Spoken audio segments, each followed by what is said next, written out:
नमस्कार दोस्तों, फिर से स्वागत है आपका आपकी अपनी एग्रो इन्फॉर्मेटिक्स की क्लास में। आज हम सीखने जा रहे हैं पावर पॉइंट प्रेजेंटेशन। हमने पिछले सेशन में सीखा था एमएस ऑफिस में बहुत सारे सॉफ्टवेयर होते हैं जिनमें से एक है एमएस पावर पॉइंट। हमने पिछली बार सीखा था एमएस वर्ड, जिसमें हमने बात की थी हम वर्ड में रिपोर्ट तैयार कर सकते हैं, डॉक्यूमेंट लिख सकते हैं, आर्टिकल तैयार कर सकते हैं, पर ये पढ़ने के लिए अच्छा है। अगर हम अपनी बात को प्रेजेंटेशन के रूप में कहना चाहें और प्रोजेक्टर के ऊपर उसको बहुत ही सुंदर तरीके से दिखाना चाहें तो हमारे लिए ऑप्शन जो है उसका नाम है माइक्रोसॉफ्ट पावर पॉइंट।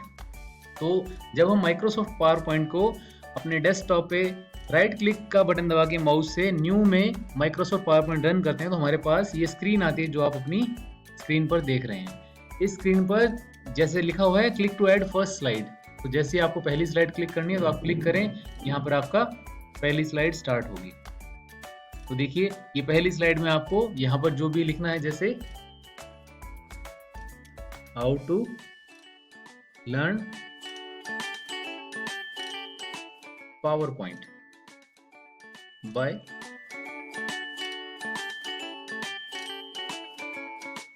अगर इस तरह से आपको काम करना है तो हमने वर्ड में एक बड़ी सीधी सी बात समझी थी कि सबसे ऊपर हमारे पास में है टाइटल बार, उसके बाद मेन्यू बार, उसके बाद टूल बार और उसके बाद यहाँ पर स्टेटस बार। वहाँ पर हमारे पास स्क्रॉल बार भी था, यहाँ पर क्योंकि स्क्रॉलिंग की रिक्वायरमेंट नहीं है इसलिए इसकी ज़रूरत नहीं पड़ती। आप यहाँ पर देखिए वही फाइल, होम, इंसर्ट, डिज़ाइन इस तरह के ऑप्शंस कॉमन है, पर यहाँ पर transition, animation, slide show, recording, review ये ऑप्शन है जो इसको बहुत ही इंटरेस्टिंग बनाते हैं। सो आइए हम शुरू करते हैं और आगे धीरे धीरे बढ़ते हुए चलते हैं कि हम पावर पॉइंट प्रेजेंटेशन को कैसे सीख सकते हैं। तो पहली स्लाइड पे जैसे आपने देखा होगा, मैंने जैसे ही क्लिक किया एक स्टैंडर्ड फॉर्मेट में, जैसे कैलिबरी लाइट में 60 फॉन्ट साइज इसने यूज किया, अगले में इसने कैलिबरी बॉडी में 24 स्टाइल यूज किया। तो इसकी खास बात ये है कि ये टेम्पलेट को यूज करता है और अपने आप ऐसा फॉन्ट हमें देता है जो अपने आप में प्रोफेशनली और अच्छा दिखने वाला हो। तो जैसे हम इसमें बात करें, यहाँ पर भी क्लिपबोर्ड का ऑप्शन है। अगर हमारे पास कोई कॉपीड आइटम है तो क्लिपबोर्ड में रहता है। इसी तरह से फॉर्मेट पेंटर का ऑप्शन है, हम फॉर्मेट पेंटर का जैसे वर्ड में उपयोग करते थे यहाँ पर भी कर सकते हैं। नई स्लाइड के बारे में और नई बातें सीखते हैं। नई स्लाइड में जैसा टाइटल स्लाइड ये चालू है, सेकंड है टाइटल एंड कंटेंट स्लाइड। इसमें ऊपर टाइटल का नाम और नीचे कंटेंट लिखा जा सकता है। देन तीसरा है सेक्शन हेडर। अगर आपको बताना हो अपनी रिपोर्ट के बीच में कि चैप्टर 1 जिसकी डिटेल ये है तो सेक्शन हेडर बना सकते हैं। अगर ऐसा कंटेंट हो जिसमें टेबल बनानी हो, दो का कंपैरिजन दिखाना हो या दो कंटेंट दिखाने हो या दो का कंपैरिजन दिखाना हो, हम इस तरह के टेबल यूज कर सकते हैं। सिर्फ टाइटल दिखाने के लिए इस तरह की स्लाइड लगा सकते हैं। ब्लैंक स्लाइड भी लगाई जा सकती है, कंटेंट विद ऑप्शंस और पिक्चर विद ऑप्शंस। इस तरह से बहुत सारे ऑप्शन हमारे पास में स्लाइड को लेके होते हैं। अगर हम नई स्लाइड को जोड़ना चाहें तो देखिए मैंने कर्सर को यहाँ छोड़ा और आप देख पाएंगे कि हमारे पास में जो इसका ऑप्शन आता है वह है Ctrl+M। अब मैं Ctrl और M का बटन दबाता हूँ, मेरे पास में नई स्लाइड रन हो रही है। यानी इसमें नया स्लाइड जोड़ने के लिए हमारे पास शॉर्ट की है Ctrl+M। इसी तरह से जो हम देख रहे हैं स्क्रीन, उसका अगर स्लाइड है उसका लेआउट सिलेक्शन करना तो हमारे पास ये सारे ऑप्शन है जैसा हम पहले भी देख चुके हैं। इसी तरह से अगर आप आगे बढ़े सेक्शंस, तो कोई नया सेक्शन जोड़ना हो, रीनेम करना हो, हटाना हो, इसमें हम लगा सकते हैं। तो हमने यहाँ देखा कि पावर पॉइंट प्रेजेंटेशन में प्रेजेंटेशन बनाने के लिए हम स्लाइड कैसे जोड़ें। अभी प्रेजेंटेशन की स्लाइड जो है उसमें जैसे बोल्ड करने के लिए, इटैलिक करने के लिए, अंडरलाइन करने के लिए, इसी तरह से अगर इसको हम कहें टेक्स्ट को शेडो या कुछ इफेक्टिव दिखाने के लिए, स्ट्राइक थ्रू करने के लिए, या अगर ये कहें कि इसको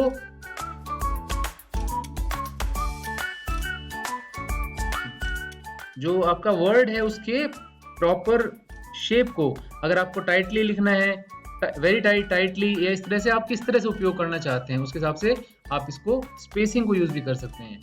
इसे बोलते हैं character spacing.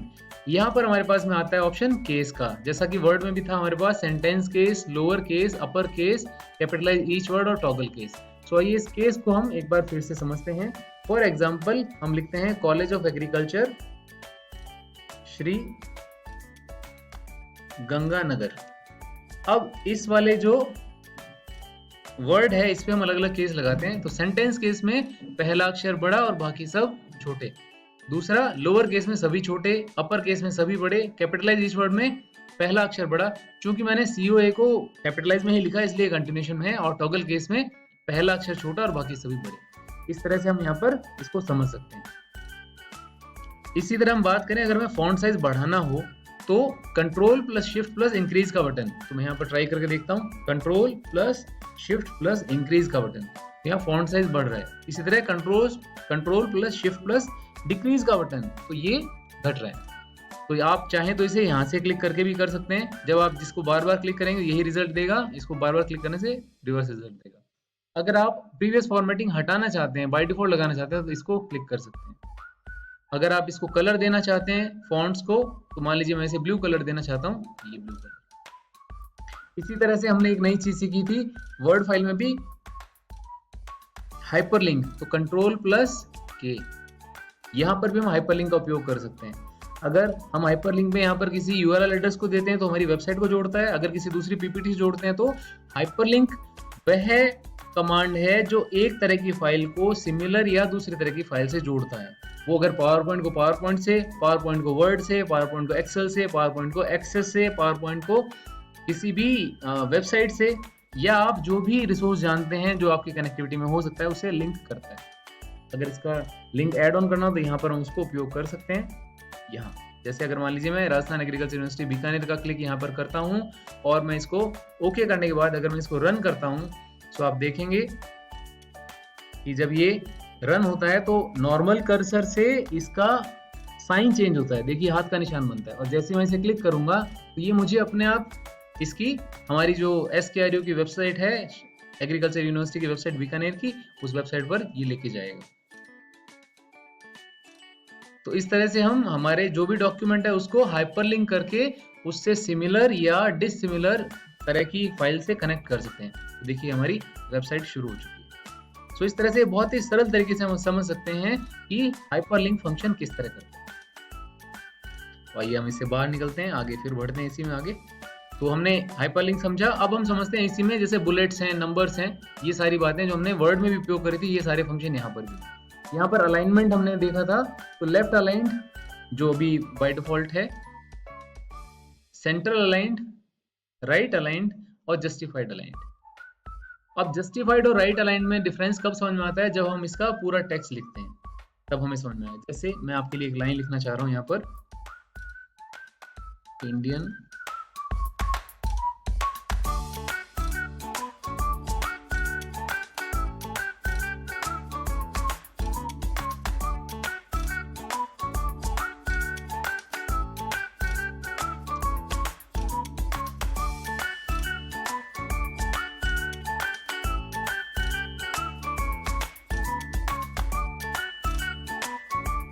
Indian agriculture is based on farmers effort and dedication of scientist in India. तो हम डेडिकेट करते हैं सारी बातें हमारे किसान भाइयों और किसानी के वैज्ञानिकों के लिए। तो देखिए लेफ्ट अलाइंड में इसका एंगल होगा इस तरफ, आप देखेंगे किनारे से यहाँ पर स्पेसिंग है, जबकि सेंट्रल अलाइन में होगा बीचों बीच, राइट अलाइन में होगा राइट साइड में, जबकि जस्टिफाइड करने पर इसके दोनों किनारे इक्वल आएंगे, बराबर मैच करेंगे। ये एक बेसिक डिफरेंस है। अगर हम बात करें कि आगे अगर कॉलम की बात करें तो हम डबल कॉलम, सिंगल कॉलम, इस तरह से चीजों को ले सकते हैं। तो सिंगल कॉलम हम लिख रहे हैं, डबल कॉलम करने पर जैसा कि अगर मैं इसे करता हूं, आपको उदाहरण के लिए दिखाता हूं, मान लीजिए इसी टेक्स्ट को हम कॉपी लेके आगे कंटिन्यू करते हैं तो हमें डबल कॉलम का इफेक्ट भी ये देखिए, ये दूसरा कॉलम शुरू।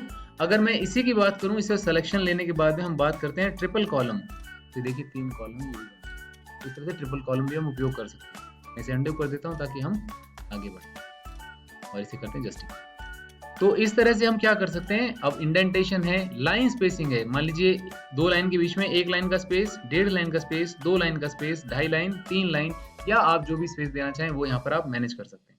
इसी तरह से आप यहाँ पर टेक्स्ट की डायरेक्शन देख सकते हैं। टेक्स्ट डायरेक्शन आप कैसे कर सकते हैं, जैसे मान लीजिए सीधा लिखना है, या फिर मान लीजिए यही वर्ड प्रेजेंटेशन हमने इसको लिया, हम इस टेक्स्ट की डायरेक्शन को अलाइनमेंट करना चाहते हैं, तो ये अलाइनमेंट।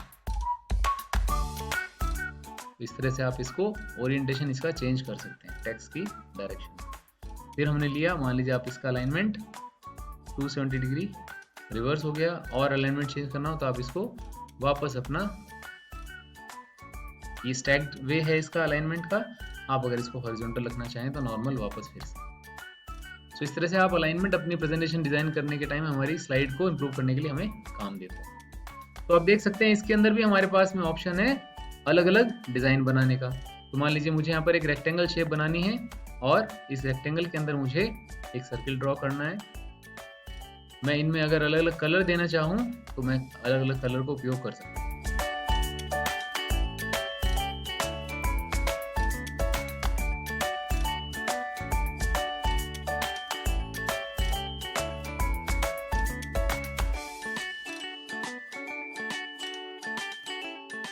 तो इस तरह से आप बड़े आसानी से बहुत ही सुंदर तरीके से अपना स्लाइड को यूज कर सकते हैं। देन अरेंजमेंट, इसी तरह से क्विक स्टाइल है, शेप फिल है, और वैसा ही बहुत इंपॉर्टेंट फंक्शन यहाँ पर हमने पहले भी समझा था, जैसे फाइंड एंड रिप्लेस। अब जैसे मैं अगर आपसे कहता हूँ कि आप ARS की जगह पर आप लिखिए इसका पूरा नाम, एग्रीकल्चर रिसर्च स्टेशन। सो जैसे ये क्या करेगा, आपको ARS देखेगा, वहां पर आपको फाइंड और रिप्लेस करने की बात करेंगे। तो ये कहेगा, तो यहाँ पर देखिए इसने अपना काम कर दिया है, एग्रीकल्चर स्टेशन का ARS का फुल फॉर्म बन गया है। तो ये बहुत ही इंटरेस्टिंग फंक्शन है, हम इसको बड़े आराम से यूज कर सकते हैं। आगे बढ़ते हैं हम इसी में इंसर्ट पर। इंसर्ट के अंदर हम क्या देख सकते हैं, नई स्लाइड, ऑफ कोर्स जैसा हम जानते हैं कि कंट्रोल M से हम नई स्लाइड लगा सकते हैं। इसी तरह से टेबल, आप देखिए टेबल का ऑप्शन यहाँ पर भी है। आप यहाँ से अगर आप चाहें तो ऑनलाइन कोई पिक्चर डालना चाहें, कोई पिक्चर आपके सिस्टम में से डालना चाहें, कोई आइकन लगाना चाहें, कोई स्मार्ट ग्राफिक्स बनाना चाहें, कोई मॉडल बनाना चाहें, कोई वीडियो इसमें डालना चाहें, टेबल लगाना चाहें, या ग्राफ या चार्ट लगाना चाहें, यहाँ से आप लगा सकते हैं। तो वो सारे ऑप्शन यहाँ पर भी हैं आपके पास में। इमेज का है, स्क्रीनशॉट का है, फोटो एल्बम का है, शेप का, स्मार्ट आर्ट और चार्ट का, लिंक का है। आप देखिए, हम अगर यहाँ पर कोई कमेंट ऐड करना चाहें, टेक्स्ट बॉक्स, हेडर या फुटर लगाना चाहें, हेडर और फुटर बड़ा इंटरेस्टिंग है।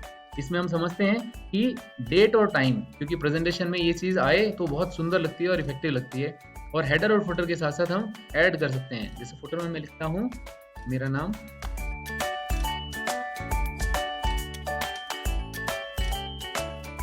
आप अपने प्रेजेंटेशन में अपना नाम लिख सकते हैं।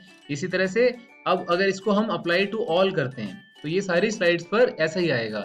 और एक interesting feature, do not show on the title slide, अगर हम इसको क्लिक कर देते हैं तो पहली स्लाइड पर नहीं आएगा। तो हमने इसे अप्लाई टू ऑल किया, तो आप देखिए इसी प्रेजेंटेशन में आज की तारीख, जो मैंने टेक्स्ट दिया था वो, और स्लाइड का नंबर, तीनों दिखाई दे रहे हैं। जबकि हम ऐसा कुछ भी नहीं है। अगर हम इसे चेंज करके देखें, हेडर एंड फुटर सेक्शन में जाकर डू नॉट स्लाइड वाले को हटाकर इसे अप्लाई टू ऑल करें, तो पहली स्लाइड पर भी इसका अप्लाई टू ऑल के बाद रिजल्ट दिखाई देगा।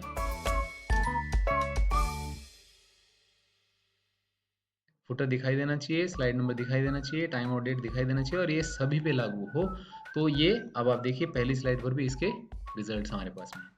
तो इस तरह से आपने देखा, ये सारी चीज़ें हैं, टाइम एंड डेट हैं, स्लाइड के नंबर हैं, ऑब्जेक्ट्स हैं, सिंबल्स हैं, जैसा आपने पिछली बार भी सीखा था रुपी सिंबल कैसे लगाते हैं, ऑल्ट कंट्रोल के साथ 4 का बटन दबाने पर रुपी सिंबल, तो आप इस तरह से इसमें भी उपयोग कर सकते हैं। आप इसमें वीडियो और ये सब चीज़ें ऐड कर सकते हैं। स्क्रीन रिकॉर्डिंग का बहुत इंटरेस्टिंग फीचर है, आप जैसे अपना प्रेजेंटेशन बनाएं स्क्रीन रिकॉर्डिंग ज़रूर करें। इसी तरह हम बात करते हैं डिज़ाइन की। डिज़ाइन में आप जो जो डिज़ाइन यूज़ करेंगे, आप जैसी सुंदर डिज़ाइन पसंद करना चाहें अपने प्रेजेंटेशन के लिए, यहाँ से आप उपयोग कर सकते हैं। उसके साथ साथ उसके खुद के टेम्पलेट भी अवेलेबल हैं। तो ये बहुत ही इंटरेस्टिंग है। अब डिज़ाइन के साथ साथ आप फॉर्मेट बैकग्राउंड भी कर सकते हैं। बैकग्राउंड फॉर्मेट करने के लिए आप इसको देखेंगे तो इसमें कैसा आप फिलिंग करना चाहते हैं, सॉलिड फिल देना चाहते हैं, ग्रेडियंट फिल देना चाहते हैं, पिक्चर इन टेक्स्ट देना चाहते हैं, आप किस तरह का पैटर्न लगाना चाहते हैं, यहाँ पर आप उपयोग कर सकते हैं। और अगर आप इसको सभी पे लगाना चाहें या अलग अलग पे लगाना चाहें, वो आपके लिए फैसिलिटी है।